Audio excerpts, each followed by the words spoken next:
Hello and welcome to the Black Ponderer. I'm Neil Trotter, and today we're going to be talking about philosophy as it relates to current affairs.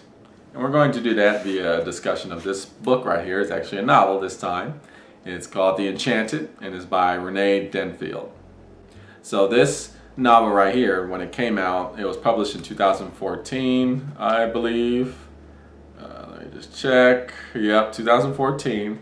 And I remember when it came out, it got rave reviews. So book readers and book critics and book reviewers, for the most part, gave it spectacular reviews.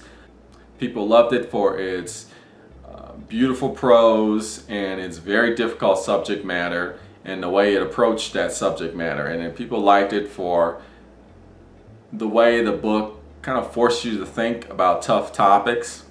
So what is this novel about? Well, it's about an inmate who is on death row in prison and he's awaiting his execution. And it's about the life in prison life, and the prison system in general, and how do we carry out our criminal justice system in America, and who are prisoners and how do we treat them, and how does our criminal justice treat them, and how does society treat them. It talks about morality, it talks about redemption, what is justice. This novel gets really deep, and I think this novel has some really great philosophical themes in it.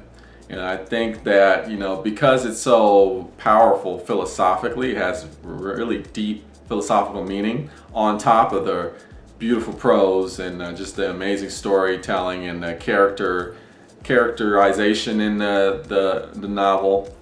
I honestly would consider it a modern classic. It's very deep. This novel is very difficult to read. It depicts some very horrendous situations that happen in prison life, inside the prison system, and it forces you to confront these very difficult situations and these circumstances that these prisoners deal with. And you're confronted with some ideas and some critical thinking. And at a certain point, it really does hold a mirror at you. And it asks you, what do you think? How do you feel about this? So what I want to talk about here in this video is I want to talk about one of the philosophical themes that this book addresses, which is, in my opinion, the philosophy of dehumanization. How we dehumanize people, or the dehumanization of society in general. That is something that's going on today, and it's very important that we think about how that's happening and what is that doing to our society.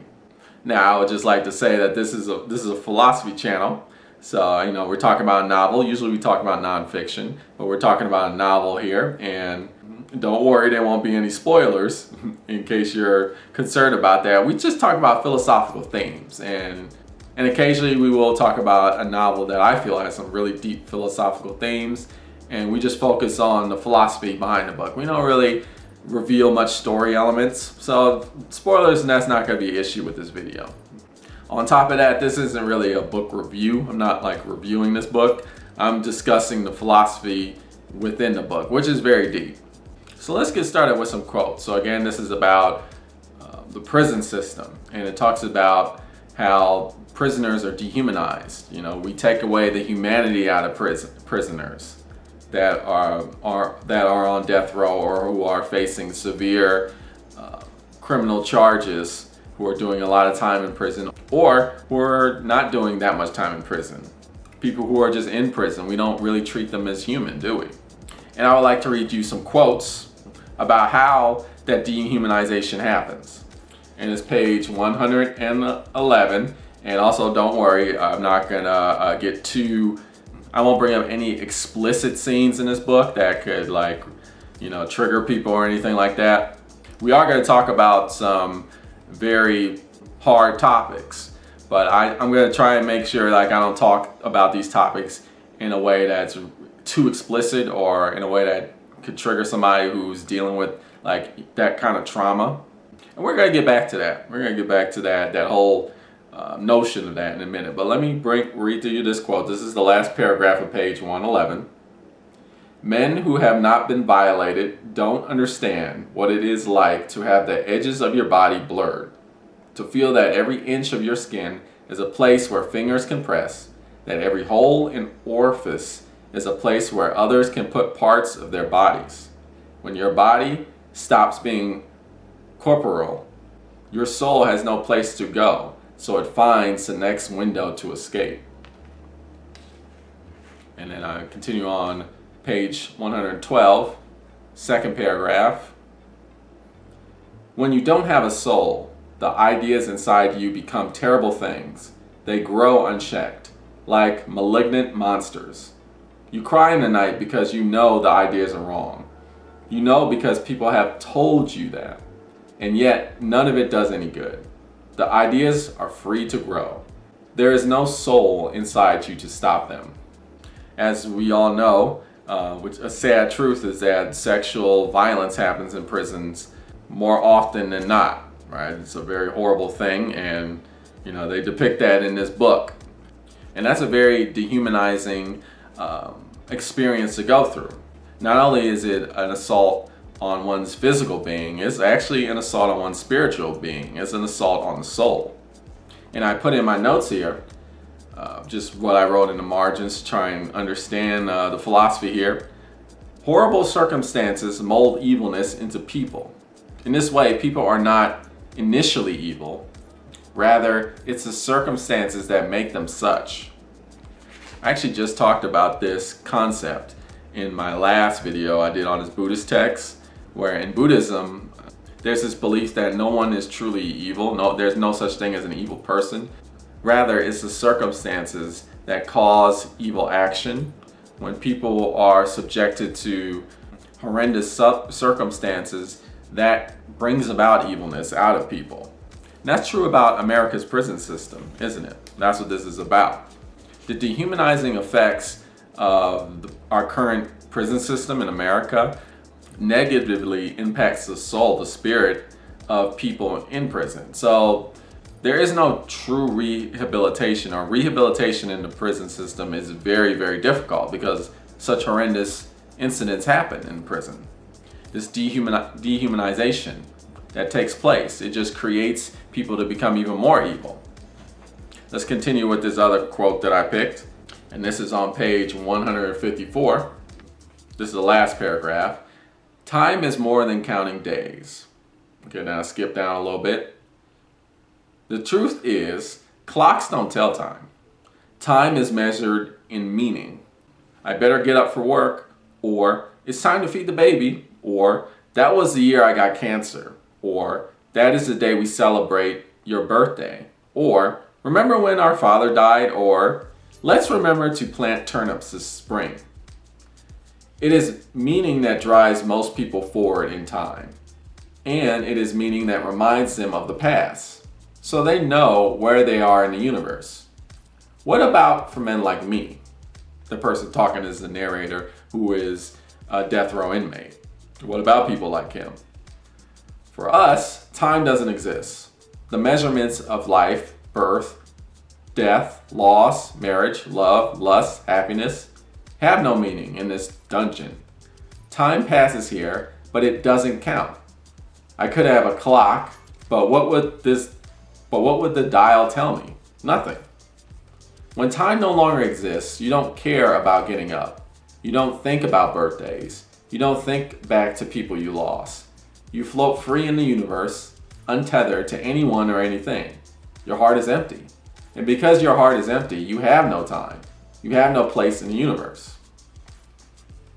And again, we're talking about another dehumanizing effect of serving time in these maximum security prisons that are basically dungeons, particularly in death row, or the areas where you have people serving long sentences, like life sentences. And what's being said here is what is time, right? Time is just it's not like a clock, it's not hours, minutes, seconds, days, years. That's all relative, right? Those things could be longer or shorter depending on your memory and your recollection and how you feel and things like that. That's not really what time is. Time is meaningful situations. What I did at this certain time, who I'm with, how do I feel? That's really ultimately how we gauge time and how time is interacted with in terms of the human experience. Without that meaning, without something to signify an area of time, there's no time, right? Because there's no meaning. You take the meaning out of life, essentially. When somebody has no meaning in life, when they have nothing to associate experience with, just drudgery or boredom or just extremely traumatic experience after extremely traumatic experience, that's a dehumanizing effect. And again, it's an attack on the soul. It's an attack on the spirit. How can somebody advance from that? How can somebody rehabilitate from that? How can somebody operate or function? How can a human being be a human being at that point?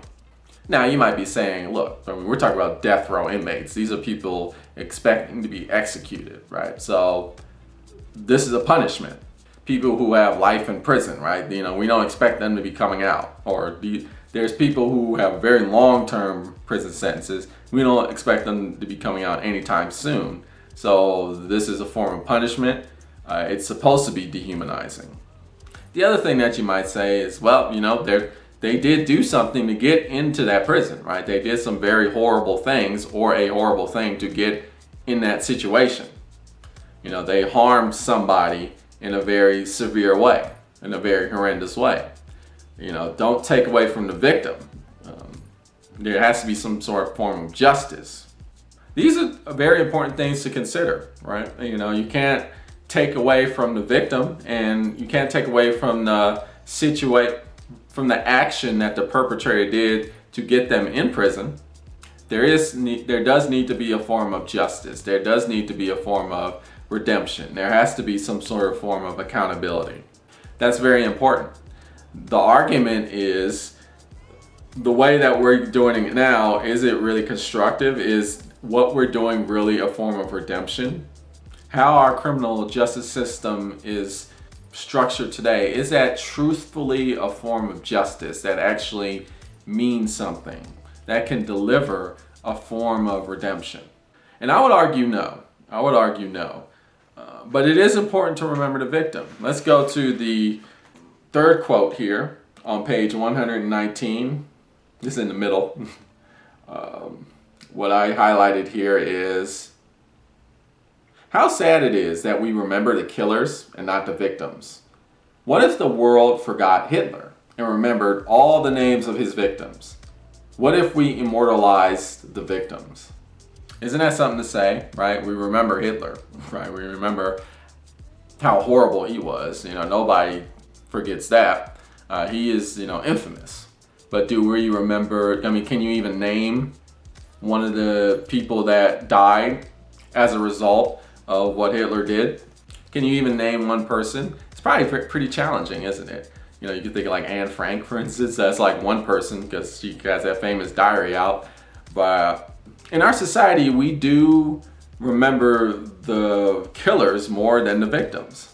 So we have this argument, right? Or this notion that when people do horrible things, and there needs to be some sort of form of justice, there needs to be some sort of accountability, and there needs to be serious consequences for those actions, for that person that caused that tremendous suffering. Also, it is important to remember the needs of the victim, because the victim needs some form of justice, some form of accountability, and the killer's needs, or the perpetrator who caused the tremendous suffering, should not outweigh that victim's needs. So where am I going with this? One of the reasons why this book is so good, it's a very masterful book, is because this book talks about that.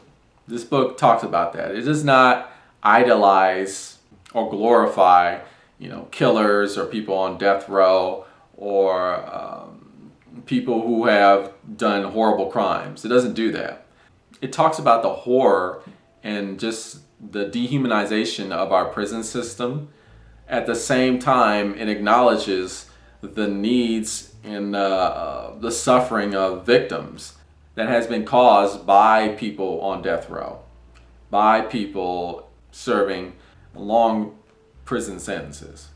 So let's put the book down for a second. Let's talk about some contemporary issues, and then we'll bring it back. Right? We're about to get deep.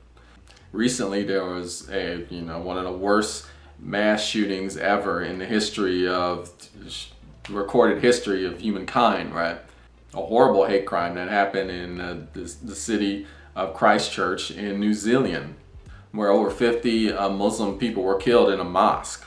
Horrible situation, virtually beyond imagination. What this horrible situation that happened, and the Prime Minister of New Zealand. I remember seeing that in the news or hearing it on the news radio. She was saying like, okay, what we're gonna do, we're gonna definitely focus on the victims, right? We're not even gonna speak the perpetrator's name. We're not even gonna speak the killer's name. We're not even gonna give them that. It's all gonna be all about the victims and remembering them and honoring them. And we're gonna take steps to address how we can put an end to this kind of violence, this kind of hatred. And that's along the lines of where I'm getting at, what I'm talking about. Okay, so we're gonna pick the book back up and we're gonna go to quote number 4. Okay, quote number 4 that I picked. And this is on page 149, the first sentence. Here, the narrator, who, remember, he's a death row inmate, he's talking about what he did to get into prison. What did he do to get into prison? And this is what he says. He says, there are things that I can never discuss. One is the bad thing I did after I was released from the mental hospital when I was 18 that got him into prison. He's like, he will never discuss that. And listen to this. He continues, I wouldn't want the idea of this thing to be in the world. Ideas are powerful things. We should take more care with them. I know there are some who would disagree. Those who think ideas are like food they can taste and then spit out if they don't like it.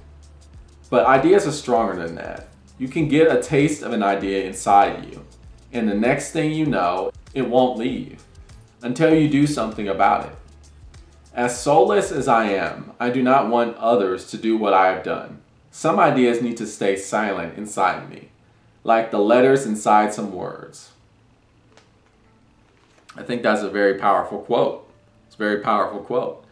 He says, I'm not even gonna talk about what I did because that is so horrible. And he goes on to say like it's horrible. Like, try to imagine what he did that got him into prison, and you probably wouldn't even come close.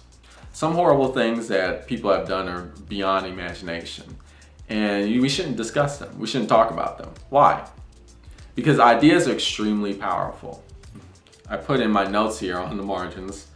Ideas are also circumstances. Okay, they are powerful enough to mold people into evilness. They can shape the spirit. They can shape the soul into one that is evil.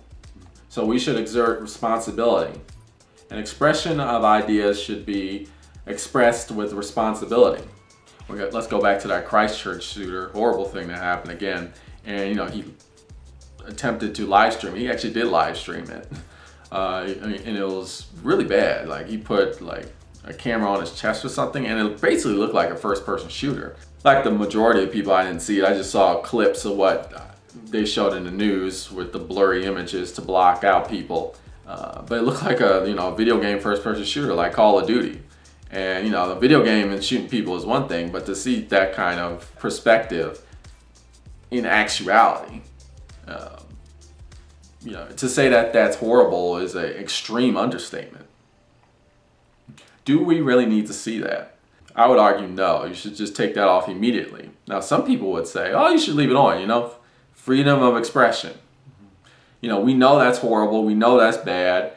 We know people should never do that kind of thing. At the same time, that you should leave things like that up, so we know the extent of humanity's negativity. You can see how far human carnage can go. And, again, I would argue, take that crap down and don't ever show that to anybody. Why? Because some ideas need to stay silent. You can get an idea inside of you, and the next thing you know, it won't leave until you do something about it. Some things will corrupt you. Some situations have an extremely negative impact on a person.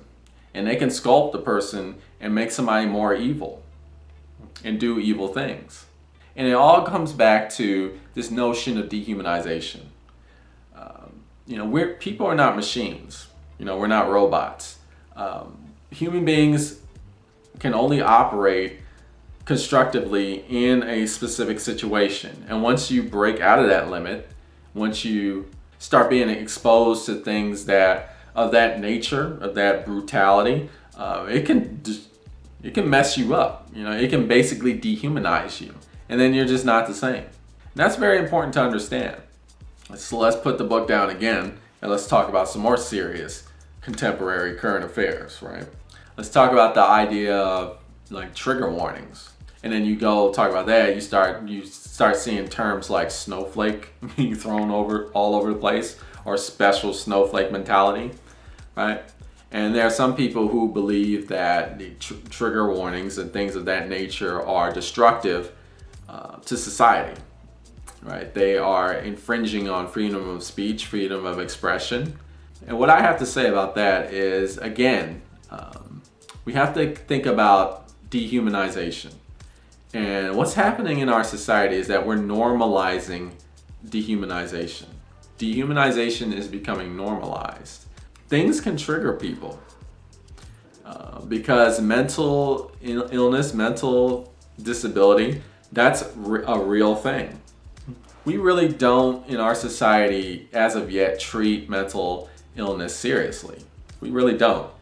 We treat it like it's an itch that you can just scratch and it'll just like go away. We don't treat it like any other physical illness like cancer or diabetes or like the measles, for instance, like a really serious issue, right? That needs actual medical attention. That's actually beyond the control of a person. These are real illnesses. To bring up another recent horrendous act, the mass shooting that happened in the city of Parkland, Florida. The 1-year anniversary happened recently, and you might have heard in the news that some of the victims of that shooting who survived the trauma actually committed suicide because they were suffering from PTSD, post-traumatic stress syndrome. Who knows how many people were triggered not only by that year anniversary and the acknowledgement of that in the news, just the blowing up of that, and then followed that up with the horrendous act that happened in the city of Christchurch. People who have suffered from that trauma are just reliving that trauma over again. And it's so much a person can take before they break. So we got to be very careful. Trauma is something that's real and it's debilitating. And it's just like any physical illness, and as a result, people can suffer tremendous mental instability and mental suffering and mental anguish and pain.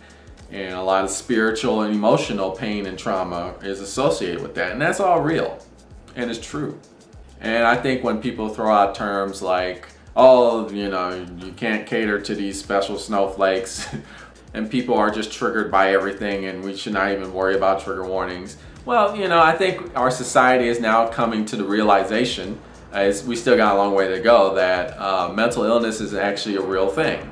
And, talking about extremely traumatic situations, even just talking about them, but, let alone showing it and blowing it up and just showing it in the media all over the place, that can mess people up, to the point of initiating suicidal tendencies. And I would argue it's not about treating people like they're special or like you need to be soft on people. No, it's actually like acknowledging the humanity of people and acknowledging that, people are human and certain people suffer from things because they've experienced, severe situations that have literally attacked their humanity.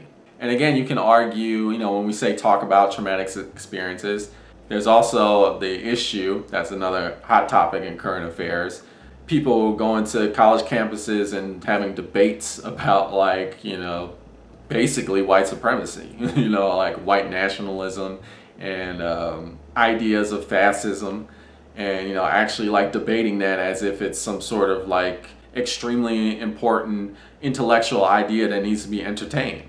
And there's many people that would argue that you should be allowed to have those kinds of debates because, that's freedom of speech, that's freedom of expression. I actually read an article a while back. I'll quote it. I'll actually link the article down below. It's about that very topic of people debating like fascist ideas or like a white nationalism, and why that's like not something we should allow, really, to be honest with you. Let me read you a quote from that article. I thought it was pretty good. I'm just looking at my phone now. The practice of fascism supersedes its ideas, which is why people affected and diminished by it are not at all that interested in a marketplace of ideas which fascists have prime purchasing power. And the subtitle is Fascism is not an idea to be debated, it's a set of actions to fight, right? Because what's being debated here are ideas that are actually negatively impacting people's lives. Like you're debating whether people should survive or not. You're debating over the suffering of individuals. People who are actually suffering from what you're debating about is not interested in your freedom of speech. Right? If you're in a level of privilege where you're not affected by what you're debating, then sure, in your mind is like, oh, this is ideas that need to be, this is freedom of speech, this is freedom of expression. But if you're actually like suffering from or being severely negatively impacted by these ideas that people are trying to push, there's no question about debating it or not. It's just we need to not support this. And I would argue it's the same with people who suffer from mental illness.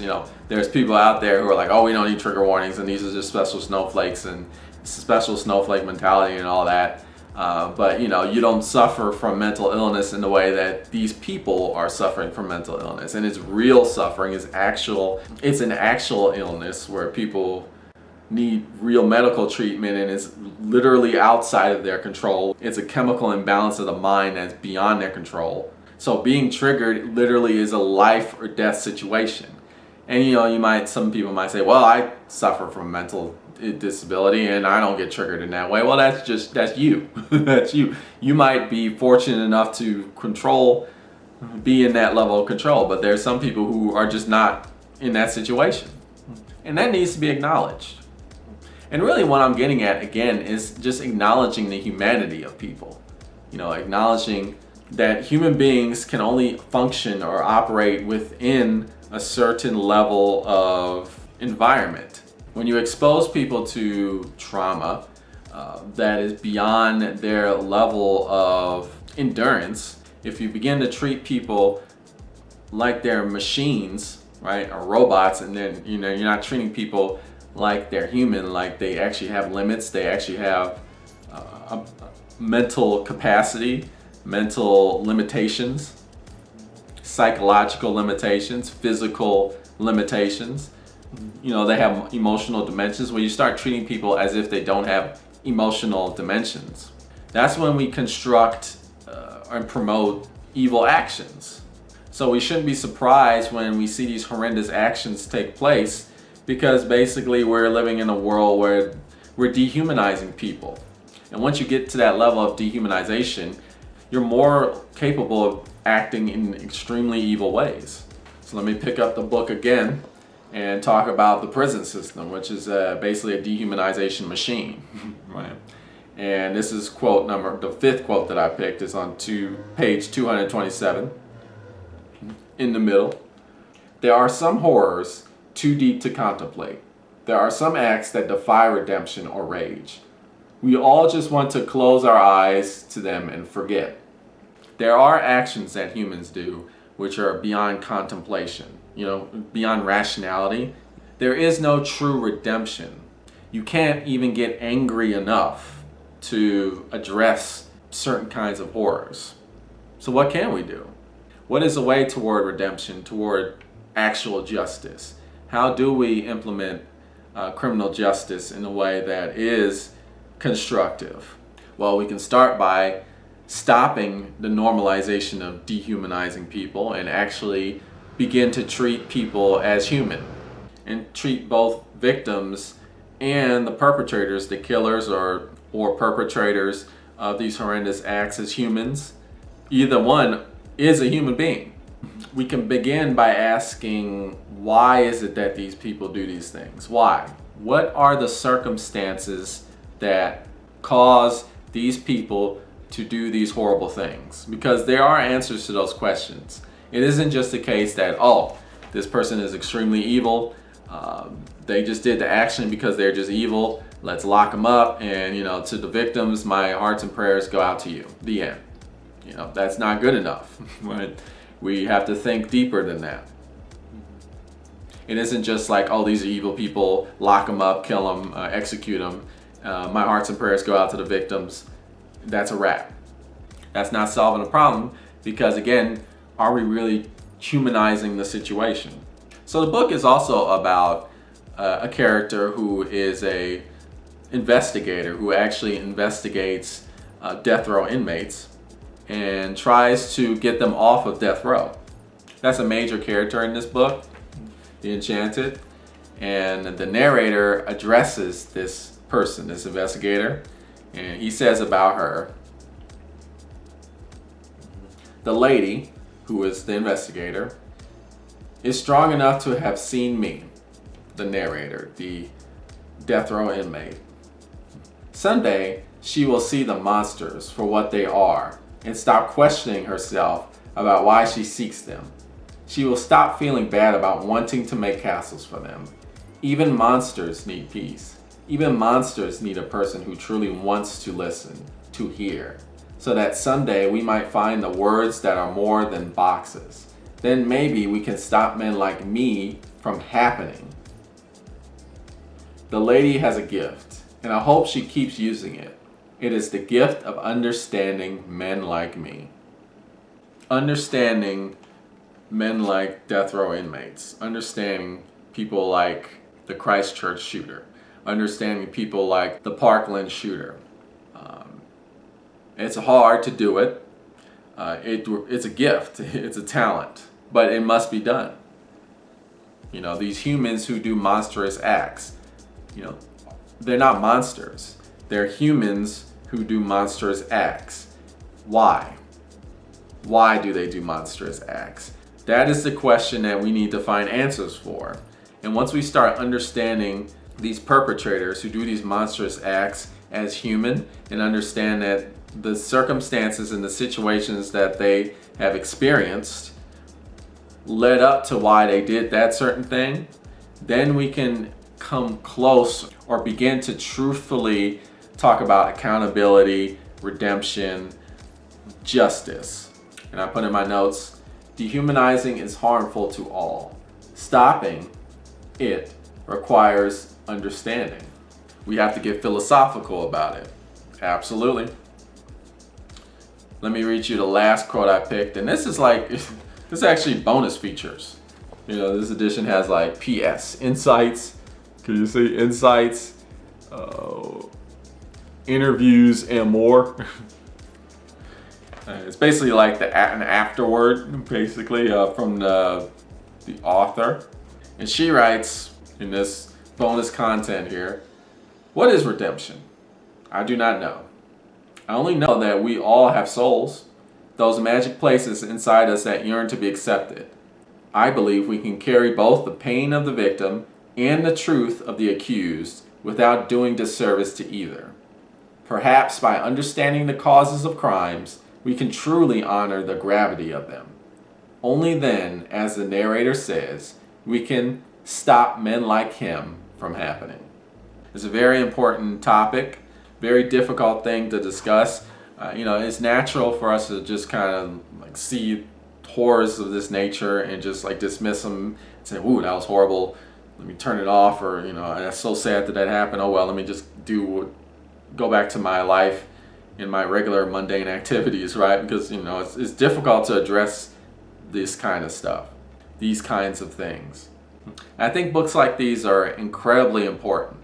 And it's very important for us to not just read these books and just say, oh, that book was, it was interesting, very well written. Okay, next. What's the next book?